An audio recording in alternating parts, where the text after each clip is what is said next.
નમસ્તે વાલા ભક્તજનો, આજે માતા ધર્મસભા સામાન્ય કાળનો 24મો રવિવાર ઉજવે છે. આજના આ રવિવારે માતા ધર્મસભા પીડા ભોગવીને જગતારાનું પોતાનું કાર્ય પૂરું કરનાર પ્રભુ ઈસુની મહાવ્યથાની આગાહી કરતા શાસ્ત્ર પાઠો દ્વારા ઈસુના માનવજાત માટેના પ્રેમની યાદ દેવડાવે છે. આજના પ્રથમ શાસ્ત્ર પાઠમાં ઈસુના જન્મ પહેલા 700 વર્ષ અગાઉ થઈ ગયેલ પૈગંબર યશાયા ઈસુની મહાવ્યથાનું વર્ણન એટલું તો આબેહૂબ કરે છે કે જાણે કે ઈસુની મહાવ્યથા તેમણે નજરો નજર જોઈ હોય. ઈસુએ ભોગવવાની હતી એ મહાવ્યથા ઈશ્વરની માનવ મુક્તિની યોજના માટે અનિવાર્ય હતી, પણ ઈશ્વર પોતાના સેવકની પડખે છે એ વાત સેવક માટે મોટા આશ્વાસનની વાત છે. આપણા જીવનમાં આપણે ઈશ્વર આપણી પડખે છે એ વિશ્વાસ સાથે કોઈ પણ પરિસ્થિતિનો સામનો કરવા માટે તૈયાર હોઈએ છીએ ત્યારે કેટલી બધી હિંમતથી આપણું દિલ ભરાઈ જાય છે એ આપણામાંથી ઘણા બધાનો અનુભવ છે, ખરું ને? આજના શુભ સંદેશનો પાઠ માર્કનો શુભ સંદેશ સમજવા માટે અને એક ઈસુપંથી જીવનના પડકારોનો તાગ મેળવવા માટે ખૂબ જ મહત્વનો છે. આપણે યોહાનના શુભ સંદેશમાં પહેલા અધ્યાયની 41ની કલમમાં જોઈ શકીએ કે શિષ્યોને ઈસુ એ ખ્રિસ્ત છે એવી ઓળખ બહુ શરૂઆતમાં જ થઈ ગઈ હતી.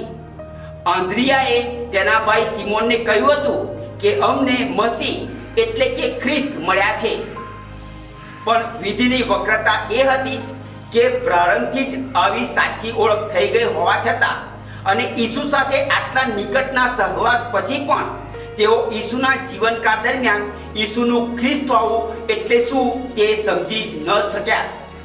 તેમને મન ઈસુ શાસ્ત્રોમાં લખવામાં આવેલ મસીહા છે જે બધા રાષ્ટ્રોને પરાસ્ત કરીને દાવીદ રાજાની જેમ ઇઝરાયલનું રાજ્ય સ્થાપશે, જેની આખી દુનિયા પર આણ વર્તાશે અને ત્યારે તેમને પણ તેમના દરબારમાં મોટા પદ અને સ્થાન મળશે. ઈસુ શિષ્યોની આવી સમજથી વાકેફ હતા અને તેથી તેમણે એક જ વાક્યમાં પોતે ખ્રિસ્ત છે, પરંતુ ખ્રિસ્ત તરીકે તેમણે પુષ્કળ દુઃખો વેઠવા પડશે. બની બેઠેલા ધર્મ ધુરંધરો તેમનો અસ્વીકાર અને વિરોધ કરશે અને તેમણે વધેરાઈ જવું પડશે, પણ ત્રીજા દિવસે સજીવન થશે એવું સ્પષ્ટ કર્યું. ખ્રિસ્તના આ જીવન ધ્યેય અને શિષ્યોની ખ્રિસ્ત વિશેની કલ્પના વચ્ચે કોઈ મેળ જ બેસે તેમ નહોતું, એટલે તેઓ માટે હજી પણ ઈસુની વાત સમજવી અશક્ય હતી અને તેથી જ પીટર ઈસુને ઠપકો આપે છે.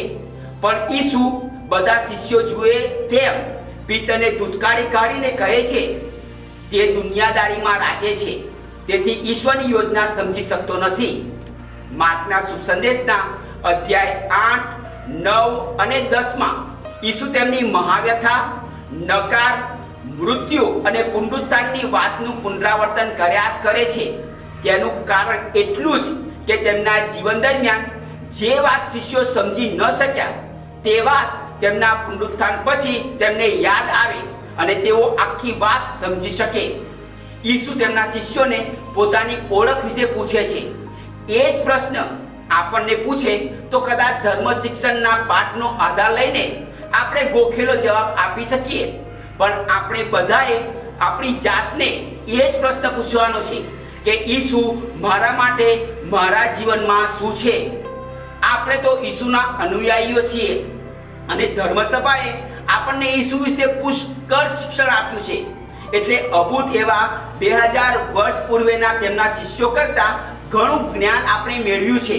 પણ હવે આપણા માટે બીજો પ્રશ્ન એ છે કે ઈસુ માટે હું શું કરું છું? આ પ્રશ્ન ઉપર ધર્મ શિક્ષણના પ્રકાશમાં ગંભીરતાથી વિચાર કરવા જેવો છે.